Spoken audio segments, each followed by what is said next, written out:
Hey folks, the Flying Scotsman here and welcome to this video. Now, in this video, we're actually going to be revisiting the AST Ascentia 810N. And the reason that we're going to be doing that is because, well, we're actually going to prepare it for sale. Now, this is not a machine I'd like to get rid of because I think it's quite sweet, as it were. Quite a little cute early 90s laptop with a... I believe it's got a Cyrix 486 running at 66 megahertz. But unfortunately needs must. So what I've done in preparation already is I have actually taken a hard drive out of this machine and used a USB to IDE connector to actually, well, within VMware, made a VM and used the hard disk out of this laptop as a physical medium, and on that I actually cleared the partition table, repartitioned, reformatted the hard disk and installed MS-DOS 6.0. The reason I did that is because when I first got the laptop, I actually took a backup of the original hard drive image, or at least the file structure of the hard drive. Kind of mind if I imaged it or not, but the file structure is there. And so what I decided to do was copy the installers to a few programs on here, because I believe this is a 500 and I think 24 megabyte hard drive. We can look that up in the BIOS. But there's some installers to a few different bits of software, drivers and whatnot, that we're actually going to run through on the machine. We're going to install. Going to reinstall Windows, we're going to reinstall the drivers, we're going to reinstall some apps. But before we do all of that, what I want to do is take you for a tour of the machine. So I kind of mind what size the screen is. Probably want to say, I'm not sure, but 10 inch? Do you know what? That I'm going to have to look it up, actually. There's a sticker on this machine. It is a dual scan STN. And basically what that means is it uses super twist pneumatic technology. And I'm not going to go into full detail on how that works because I kind of know. It's like each pixel on the screen isn't directly addressable in the same way as it would be on what's known as an active matrix display, which most flat panel displays are kind of active matrix if they use thin film transistor technology. And my BenQ monitor on my main computer, I don't at the moment want to show that because I'm not sure if what's on screen is well, I don't want to be showing, my private stuff. Anyway, so that's a display in this machine. So on the inside you have a keyboard. Not a bad keyboard, but as with a lot of machines of this era, keys are a bit spongy, if I'm going to be honest. I mean, this is something that's shared with Dell laptops, like the Latitude XP and the XPI series. They had quite spongy keys. And there is a trackball, and that works actually quite well. There's also a power button, and I'm not sure what this is. I really don't know. But the things like your brightness, your contrast, that's all kind of controlled through keystrokes. So it's more modern than, say, your compact Conturas that had a couple of sliders at the bottom of the screen. Or one slider, if they ever made an active matrix version of a Contura. I don't know. So, if I fold the machine up again, if we take a look around the sides, so what we have on the left side is the, actually that is a pull down door which shows your PCM CIA card slots. think they're Type 2. Not sure if they're Type 3 capable as well. Probably are. But there you go. Then you've got the removable battery. On the front of the machine, there is absolutely nothing save for the latch release for the lid. On the right-hand side, you have the floppy disk drive, which does actually still work. I tested it with a Windows 95 boot disk. Then you have the hard disk caddy. 2 Phillips-headed screws will grant you access to that, so if you take those out, you can just slide it out. Then you've got the DC in. On the rear of the machine, you have a PS2 port. I'm not sure if that's mouse or mouse and keyboard, but I know it should work with a mouse. You have an RS-232 serial port, LPT parallel printer port, IEEE 1284. Then I'm not sure if on a higher end model there would be a docking connector here, but this certainly doesn't seem to be one. There's just a blank space. You've got the serial number. I'm not sure, but I think in the past they could, in fact, no, do you know what? I'm pretty certain in the past there would have been a port door, because there's a wee notch where you can put your finger to open it, but that has probably been lost to the sands of time, like a lot of port doors. Any early 90s PowerBook owner will actually tell you all about that. So then right at the end, you've got your VGA D-sub connector, so you can connect, traditionally it would be a CRT monitor, but obviously you can hopefully connect up to anything that is VGA compatible.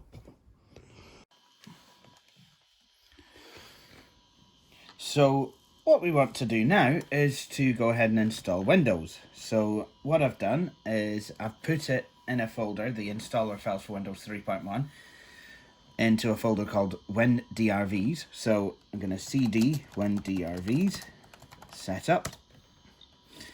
And now what's going to happen is Windows setup is going to go away and, well, actually going to give me my options first.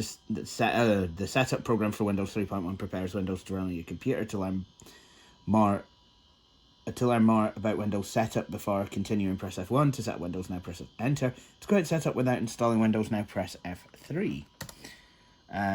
So what I'm going to do is I'm going to go for a custom setup. Yep, I want to install to C:\Windows. So the computer is now going to go off and check the computer for configuration information. So what I'm going to do now is I'm going to set, well, first of all, I'm going to see if I can get a video driver, because I believe it is in a folder in drivers, so C:\drivers/win video. There we go. So I'm going to go for, I think this panel is only 640 by 480, so I'm going to go for a 640 by 480, 256 colors. Excellent. Keyboard layout. I'm going to go for British, and system language should be in international English. And there we go. Now we have Windows installing. And because it's installing from the hard drive, it really should not take too long.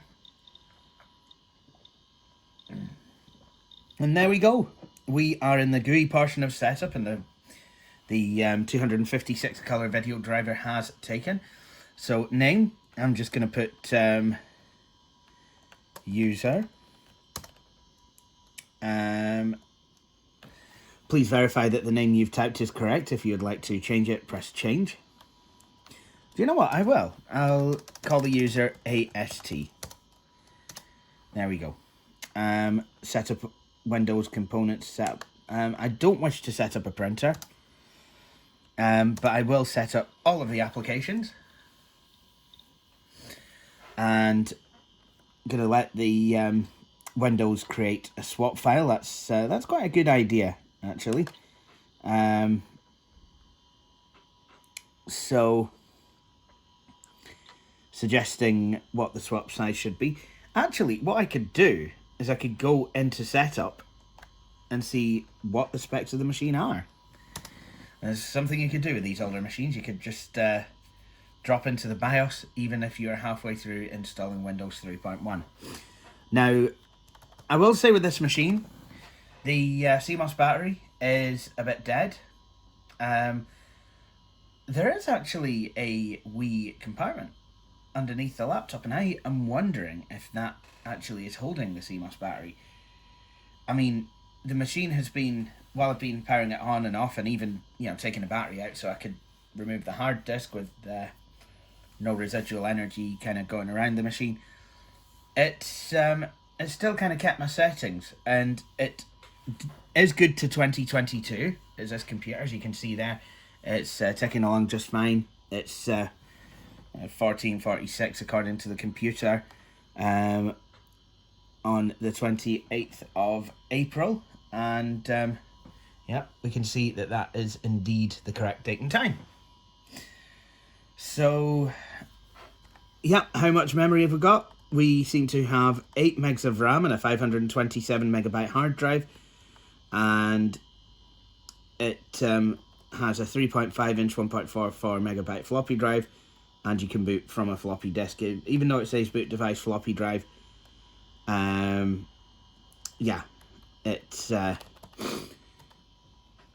It will boot from the hard disk. So because I'm not changing anything, whoops, sorry about that, I am just going to simply press escape and then press escape again to head out of setup. Oh, right, okay. Yeah, maybe I shouldn't have done that. Oops.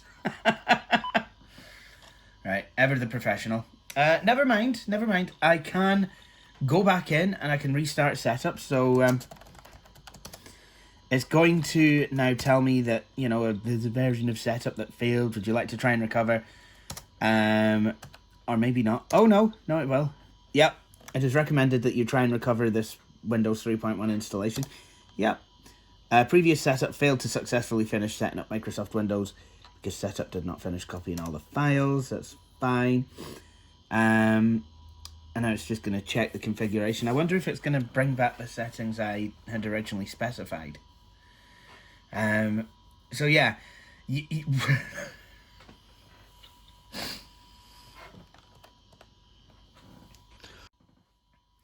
So while you can jump into the BIOS while going halfway through a Windows installation, don't. Anyway, so, back again. The video driver information has kind of been saved, and they're available as options, but it's probably going to once again ask where the actual files can be found. So, or maybe not. So once again, it's just going to go through this part. Didn't really... Oh, no. There we go. Please insert display drivers for Windows for Workgroups 3.11. Okay, so it's Windows for Workgroups. See drivers when video. There we go.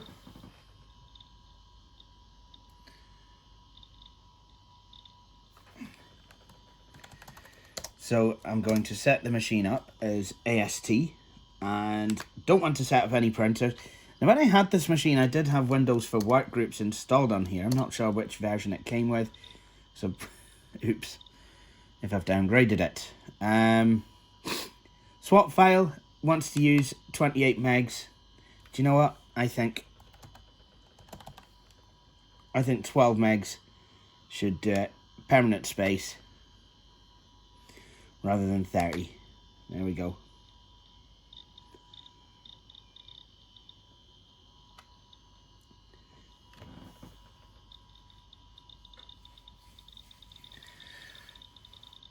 So now it's going to copy over more files, and I think the bulk of Windows 3.1 setup does happen in what's known as the graphical portion of setup. So if you're installing from floppy disks, this is a part where you're going to need to be at the computer to be changing disks over.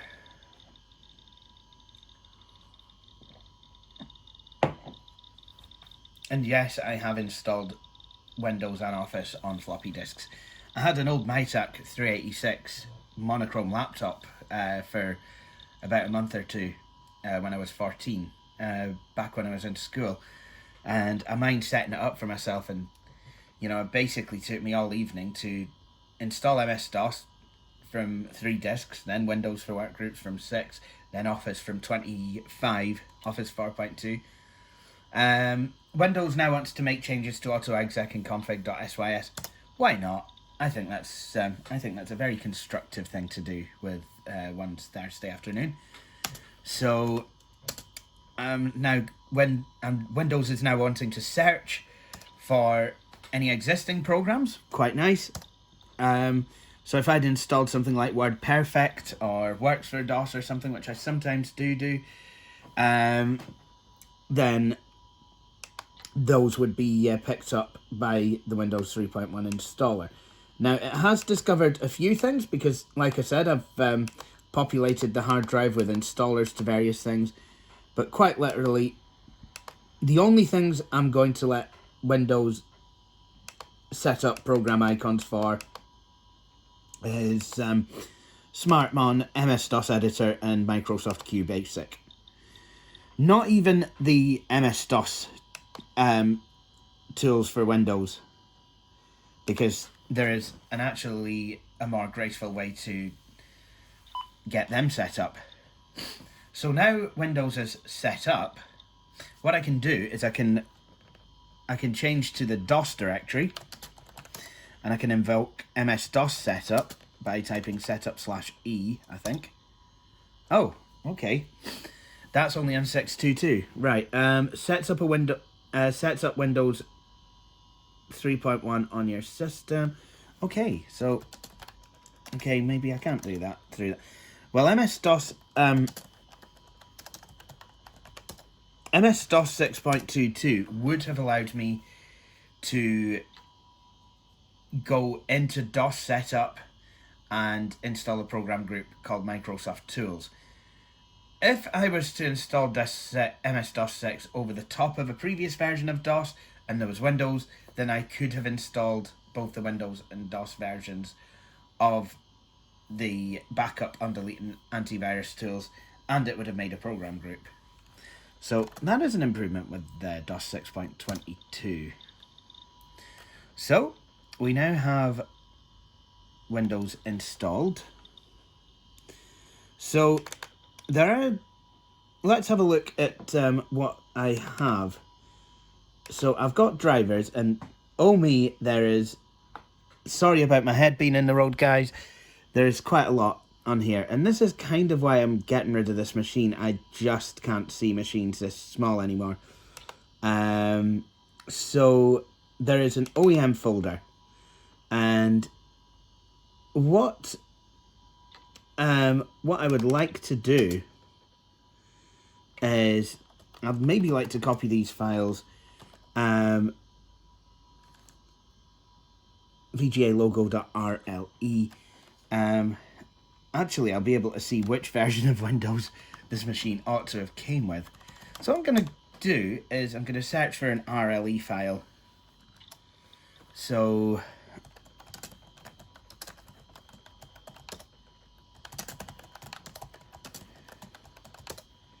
there we go. So this VGA logo file from the AST OEM folder, I think all of that is going to want to be copied over to C.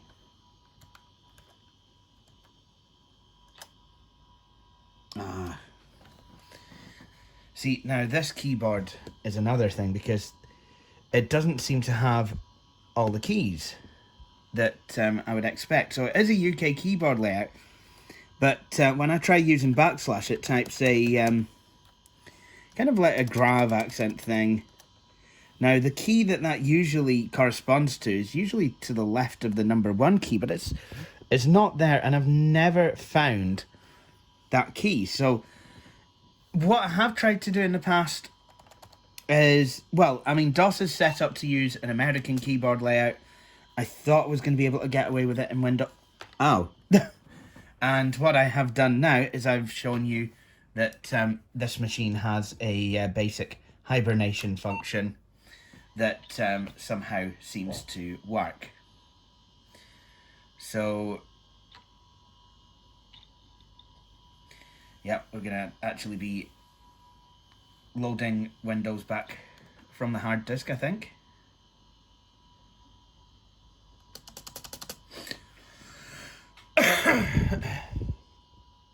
Why key?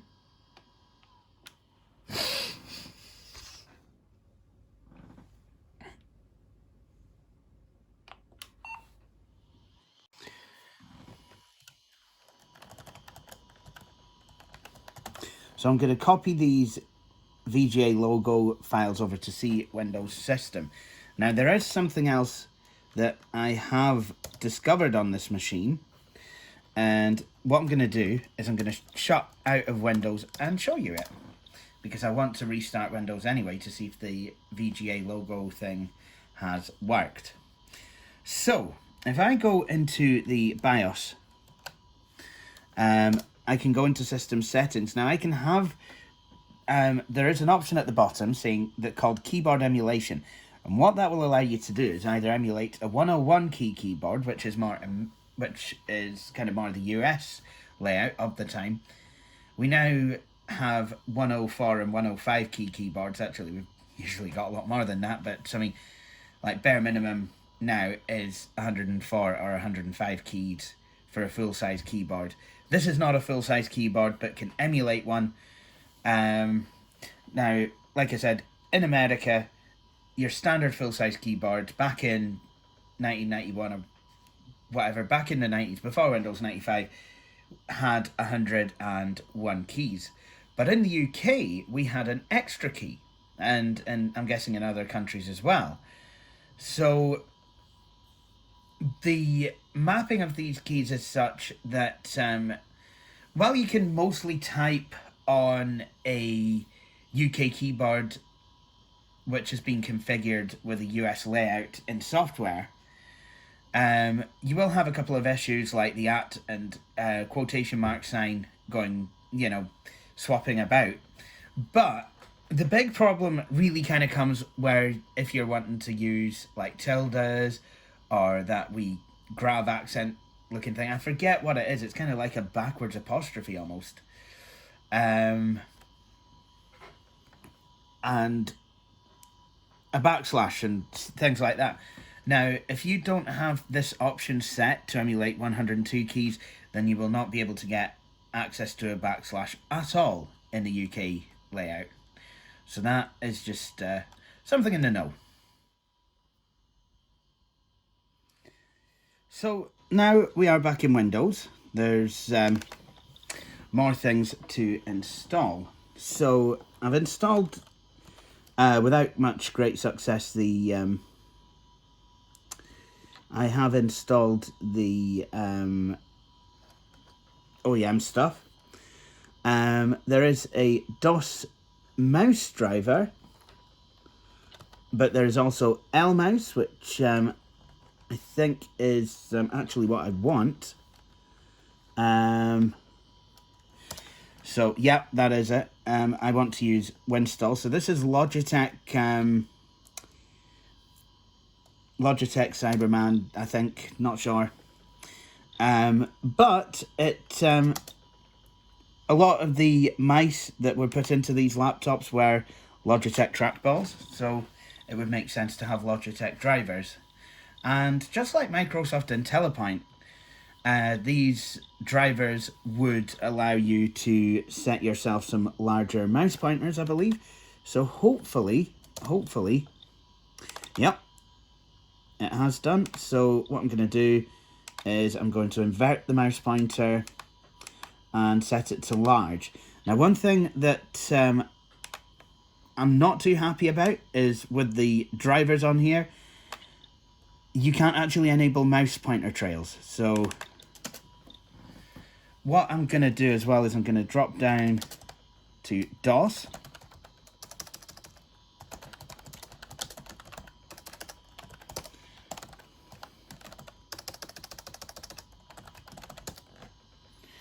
And to be honest, I should have probably done this first.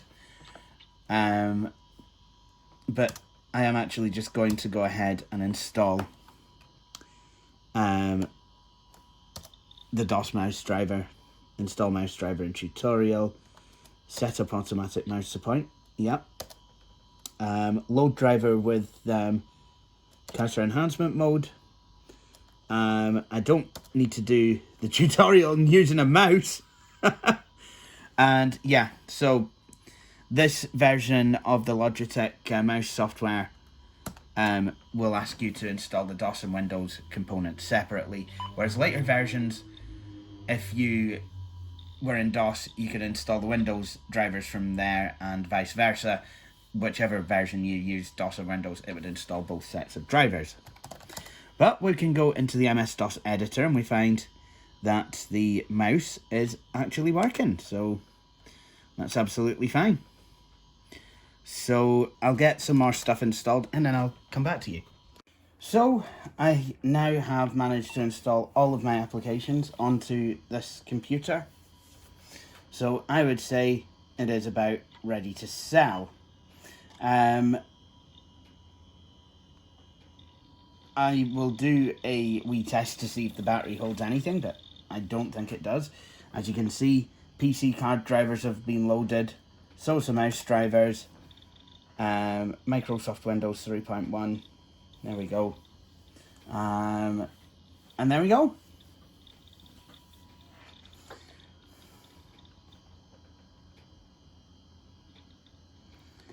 So there's Microsoft Office 4.3 Professional on here, and what we can do is we can just go into Word.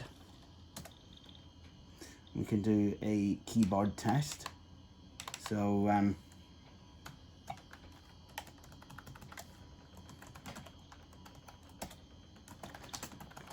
brown fox jumps over the lazy dog. There we go. Or jumped. No, it is jumps.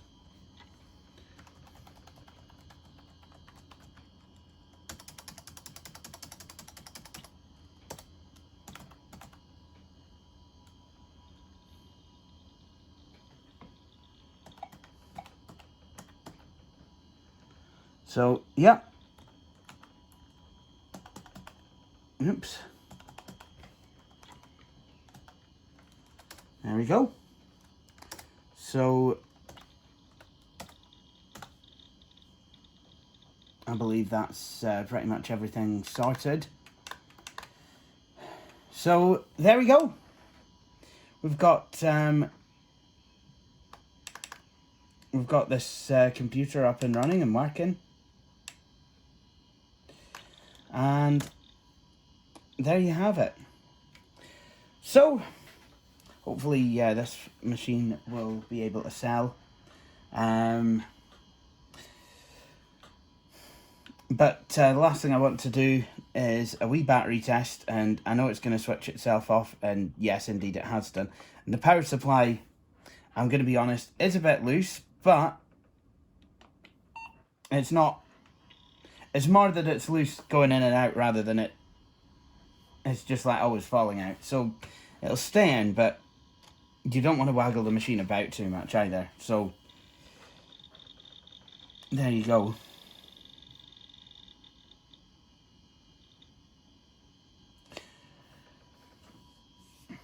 So the AST Ascentia 810N.